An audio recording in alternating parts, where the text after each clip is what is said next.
बहुत पुरानी बात है। एक जंगल में खूंखार शेर राज किया करता है। राजा होने के कारण वह शेर जंगल के बाकी सारे जानवरों पर धोख जमाता था और उनका शिकार कर कर उन्हें खा जाया करता था। कई बार वह एक या दो नहीं बल्कि कई जानवरों को मार दिया करता था। इस बात से जंगल के सभी जानवर बहुत परेशान थे। उन्हें डर लगता था कि इस तरह एक दिन शेर जंगल के सारे जानवरों को खा जाएगा। इस बात का हल निकालने के लिए सभी जानवरों ने फैसला किया कि वो जाकर शेर से बात करेंगे और उसे समझाने की कोशिश करेंगे। इस फैसले के बाद हिम्मत कर कर सभी जानवर दूसरे दिन शेर के पास गए। शेर अपनी गुफा में आराम कर रहा था। उन सभी के आने के कारण उसकी नींद खुल गई। उन सभी को एक साथ देखकर शेर गुस्से से बोला, तुम सभी एक साथ यहाँ क्या कर रहे हो? मैंने कोई दावत रखी है क्या? इस बात पर जानवर दल का सरदार बोला, महाराज, हम सभी यहाँ आपसे एक विनती करने आए हैं। दरअसल आप जब भी शिकार पर निकलते हैं तो एक साथ कई जानवर मार देते हैं, जिसमें से कई को आप खा भी नहीं पाते। आपके ऐसा करने से हमारी संख्या कम होती जा रही है और आपकी प्रजा छोटी होती जा रही है। अगर यूं ही चलता रहा तो एक दिन आपको राज्य में एक भी जानवर नहीं बचेगा और जब प्रजा ही नहीं रहेगी तो राजा भला किस पर राज करेगा। इसलिए आपको सदैव अपना राजा बनाए रखने के लिए हमने आपके भोजन का इंतज़ाम करने के लिए एक योजना बनाई है।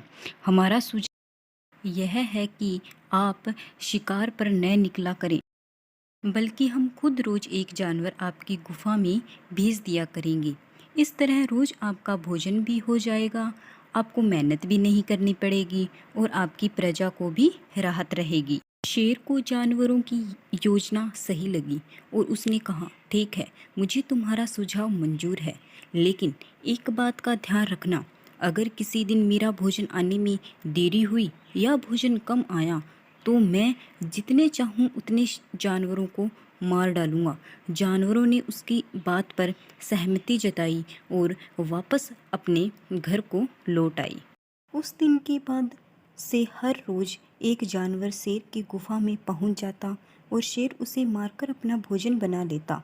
यूं ही चलते चलते एक दिन खरगोश की बारी आई। वह बहुत छोटा था लेकिन चतुर भी था। उसने सोचा कि रोज शेर के हाथों एक जानवर मारा जाता है, यह तो गलत है। इस परेशानी का समाधान करने के लिए कोई चाल चलनी पड़ेगी। तभी उसी के दिमाग में एक आइडिया आया। वह धीरे धीरे घूमता फिरता शेर की गुफा तक पहुंचा।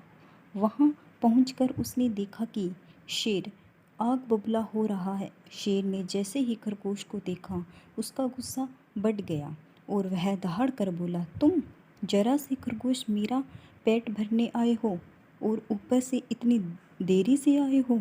पता है मुझे कितनी जोर की भूख लगी है? कहाँ मर गए थे और तुमसे मेरा पेट कैसे भरेगा?